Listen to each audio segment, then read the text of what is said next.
Hi crafty friends, it's Donna here, and I've got a real cutie to share with you today, who is not so much a single card that you can make as a card recipe for highlighting a single image that you love.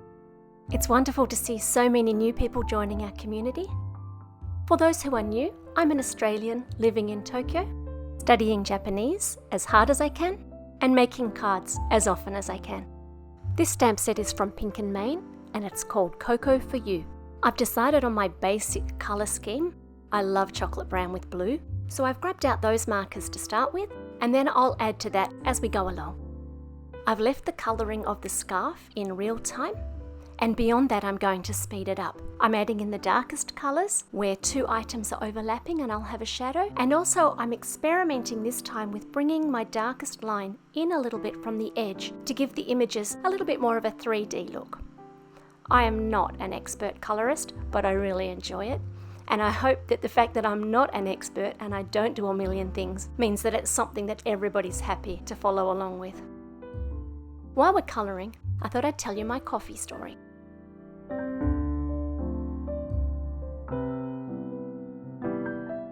I have a secret confession, and that is that I don't like coffee. I tried my first cup of coffee at 15, and I didn't like it. The next time I tried coffee was exactly 10 years later, when I was 25. I figured that I'd been a fussy child and had lots of likes and dislikes, but they were almost entirely gone. And so I thought that now, with my new grown-up taste buds, I would give coffee a go. I didn't like it. So I waited again, another 10 years until I was 35. By now, the coffee scene was really big in Australia, and coffee had got really fancy by then. And everybody was saying to me, "But Donna, you'll like this one." And so I gave it another try, this time with a fancy coffee. I didn't like it. When I hit 45, I decided that coffee wasn't a habit I really needed to work that hard at acquiring.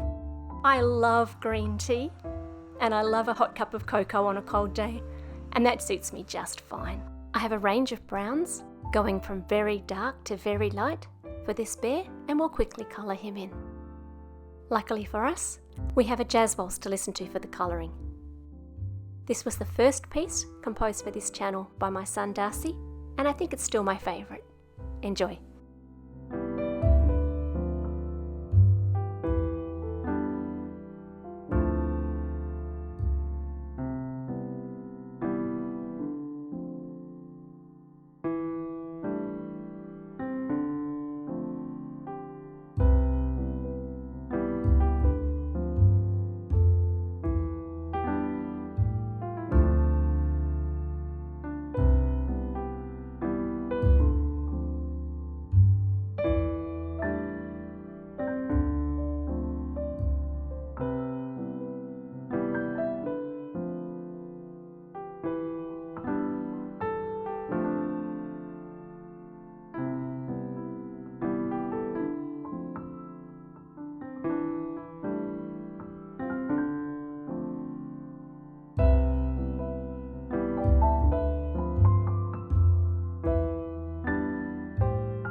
quick little tidy up of the last bits of the scarf and his nose, and we'll get on with the rest of the card.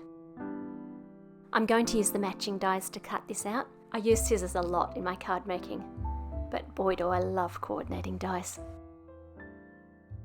The background is going straight onto the card. By using this post-it tape, I've masked off an even amount all the way around the card. I'm using distress oxides, which are really interesting to blend with. I know they've been around for a long time, but I still see lots of questions about them. The colour goes down quite opaque, so if you change your mind about the colour, you can blend another colour over the top and it pretty much covers it. They're also quite creamy in texture, very interesting inks. I have some separate brushes that I use for the distress oxides because they leave a different sort of residue on your brush, and I mark which ones are for which by that little bit of tape around the neck of the brush. I have about 5 brushes for my distress oxides, and I mark either on the handle or on the back of the head which colour family I'm using each brush for. When I switch between colours in that colour family, I just wipe off the excess ink onto a piece of paper and carry on with the next colour.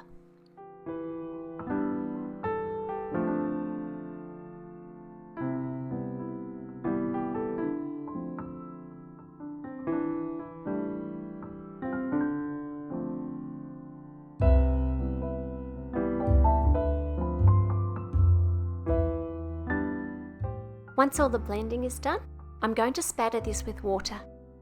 I've got some paper towel ready to go because this is not watercolour paper and it won't take the water for very long. If you work on watercolour paper, you can leave the water down to really soak up the colour and get even more effect from the water.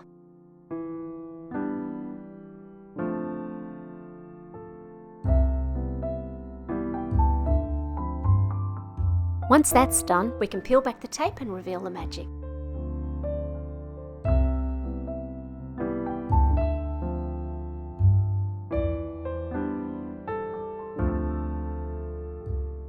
I often interview sentiments by using the packaging and laying it over my card before I decide where to stamp it, and I've done that in this case. I've used Versafine Onyx black ink because it's really thick and black and will show up even over the coloured background, and then popped my little mug up with some foam tape.